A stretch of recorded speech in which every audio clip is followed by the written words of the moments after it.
अस्सलाम वालेकुम वरहमतुल्लाहि वबरकातहू। प्यारे दोस्तों, हम बिस्तरी करते वक्त 3 ऐसी गलतियां हैं जो हमको नहीं करनी चाहिए। अगर कोई शख्स हम बिस्तरी करते वक्त ये 3 गलतियां करता है तो इसी कैफियत में बीवी पर और होने वाले बच्चे पर बहुत ज़्यादा असर पड़ता है। साथ ही साथ शौहर को बहुत बड़ी बीमारी होने का अंदेशा भी है। इसलिए आप सभी लोगों के लिए ये वीडियो बहुत इम्पोर्टेंट होने वाला है।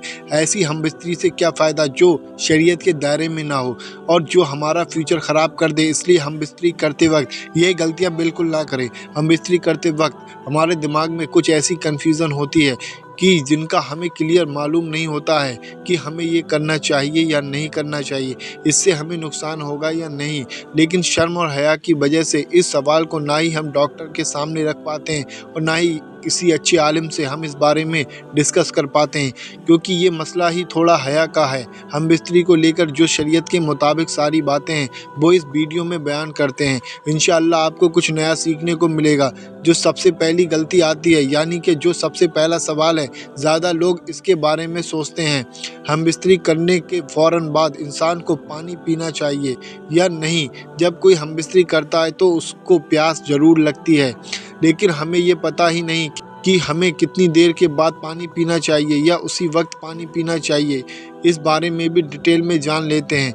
जब हम बिस्तरी से फारिग हो जाएं, ऐसी सिचुएशन में आपको प्यास लगी है तो आप फ़ौरन पानी का इस्तेमाल ना करें। अगर आप हम बिस्तरी करते करते या हम बिस्तरी के फ़ौरन बाद पानी पीते हैं तो ऐसी कैफियत में मर्द यानी उसके शौहर को तनफ़ुस की बीमारी हो सकती है, जिसको नॉर्मल लैंग्वेज में दमा की बीमारी भी कहते हैं। इसलिए मर्द और औरत दोनों को इस बात का ख्याल रखना चाहिए कि हम बिस्तरी करते वक्त या हम बिस्तरी के फ़ौरन बाद पानी का इस्तेमाल ना करें।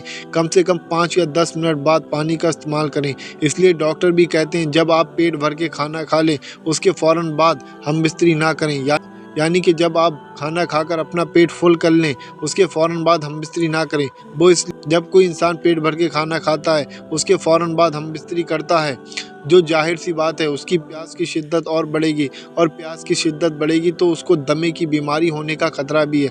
दूसरा सवाल ऐसा है कि हम शर्म की वजह से किसी से नहीं पूछ पाते हैं, लेकिन इस सवाल का सही जवाब आपको मालूम होना चाहिए। इसलिए हया को मैं थोड़ी देर के लिए साइड में रख दे रहा हूँ ताकि आप लोगों को सही से आसानी में समझ आ सके। कुछ लोगों के जहन में ये सवाल रहता है कि खड़े होकर हमें हम बिस्तरी करना चाहिए या नहीं। अगर हम खड़े होकर हम बिस्तरी करते हैं तो उसके क्या फ़ायदे हैं और क्या नुकसानात हैं। कुछ लोग ये भी कहते हैं खड़े होकर हम बिस्तरी करने से बच्चे पर फ़र्क पड़ेगा या मर्द पर फ़र्क पड़ेगा, या अगर बीवी प्रेग्नेंट है तो बच्चे के गिरने का ख़तरा है, या खड़े होकर हम बिस्तरी करने से बच्चे के गूंगा या बहरा होने का ख़तरा है। इन बातों की हकीकत क्या, शरीयत इसके बारे में क्या मानती है, आइए डिटेल में जानते हैं। सबसे पहली बात, मज़हब इस्लाम में खड़े होकर हम बिस्तरी करना हराम और नाजायज़ नहीं है। अल्लाह ने कुरान में इरशाद फरमाया, शौहर और बीवी एक दूसरे के लिए लिबास है। जिस तरह हम लिबास में कोई पर्दा नहीं करते हैं, इसी तरह शौहर और बीवी एक दूसरे के लिए लिबास है। जिस तरह चाहें उस तरह हम बिस्तरी कर सकते हैं। लेकिन डॉक्टर का कहना है खड़े होकर हम बिस्तरी करने से शौहर पर फ़र्क पड़ता है और उसे बहुत ज़्यादा कमज़ोरी महसूस होती है। लेकिन शरीयत में ये कोई नाजायज़, हराम या किसी भी तरह का गुनाह नहीं है। आप खड़े होकर हम बिस्तरी कर सकते हैं, लेकिन शरीयत में जो बेहतर तरीका बताया गया है वो ये है कि नीचे बीवी हो और ऊपर शौहर हो। इस तरीके से आप जितनी चाहें उतनी हम बिस्तरी कर सकते हैं। ये बिल्कुल दुरुस्त और सही तरीका है। तीसरी गलती आती है, जो लोग अक्सर गलतियां कर देते हैं और उसका ज़िंदगी पर बहुत बड़ा असर पड़ता है। अक्सर लोगों के जहन में ये सवाल होता है कि हम बिस्तरी करते वक्त शर्मगाह को देखना चाहिए या नहीं, या फिर लोग फील लाने के लिए शर्मगाह की तरफ नज़र कर देते हैं। लेकिन इसका सही मतलब क्या है, इससे क्या फ़र्क पड़ेगा, इससे ज़िंदगी कहाँ तक पहुँच सकती है, ये सारी चीज़ भी डिटेल में जान लेते हैं। जो शख्स हम बिस्तरी करते वक्त शर्मगाह की तरफ नज़र करता है, यानी कि शर्मगाह को देखा है, तो ऐसी सिचुएशन में उसकी आंखें वीक हो सकती हैं, यानी कि उसकी नज़र कमज़ोर हो सकती है। अगर हम बिस्तरी करते वक्त शौहर अपनी बीवी की शर्मगाह को देखा है तो उसकी आंखें कमज़ोर हो जाएंगी, यानी उसकी नज़र कम हो जाएगी। इसमें ये नहीं कहा गया कि आप अपनी बीवी की शर्मगाह को देख नहीं सकते या फिर बीवी अपने शौहर की शर्मगाह को नहीं देख सकती। हम बिस्तरी करते वक्त आप एक दूसरे की शर्मगाह को ना देखें, वैसे आप जितना चाहें उतना देखें। आपकी बीवी है, वो आपके शौहर हैं।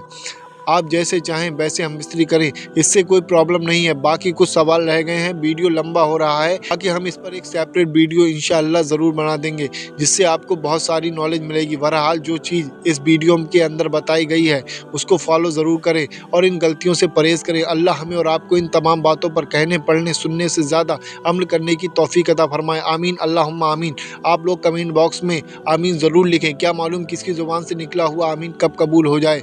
ना जाने कितने लोग ये गलतियां कर देते हैं। उन तमाम लोगों तक इस वीडियो को शेयर ज़रूर करें ताकि आपकी शेयरिंग की वजह से कोई इन गलतियों से बच जाए। अगर एक बंदे ने भी इस पर अमल कर लिया तो आप सोच भी नहीं सकते आपको कितना सवाब मिलेगा। तो आप इस वीडियो को ज़रूर शेयर करें।